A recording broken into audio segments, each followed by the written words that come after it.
Good evening friends. તો આજે આપણે બનાવીએ છીએ રાતના જમવામાં વડા. વડા બનાવવા માટે આપણે સૌથી પહેલાં જે ચણાની અને મગની દાળ છે એને પલાળી અને પીસી અને આવી પેસ્ટ રેડી કરી લીધેલી છે. તેની અંદર આપણે કોથમીર તથા ડુંગળી, ગરમ મસાલો, હળદર, ધાણા જીરું પાવડર, મરી પાવડર, જરૂરિયાત મુજબ મીઠું નાખી અને એને હલાવી લીધેલું છે. આની કન્સિસ્ટન્સી મિત્રો આપણે થોડી થીક જ રાખવાની છે.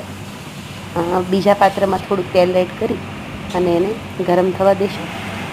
જેવું ગરમ થાય એટલે એમાં આપણે નાની નાના વડી પાડવાની છે અને સાવ ધીમી નહીં અને સાવ ફાસ્ટ નહીં, મીડિયમ ફ્લેમ ઉપર આપણે એને તળી લઈશું, જેથી અંદરથી સારી રીતે તળાઈ પણ જાય અને બહારનું પણ એકદમ ક્રિસ્પી થઈ જાય. ક્રિસ્પી થઈ ગયા પછી થોડું હલાવી અને એને બ્રાઉનિશ ગોલ્ડન જેવા તળી લઈશું.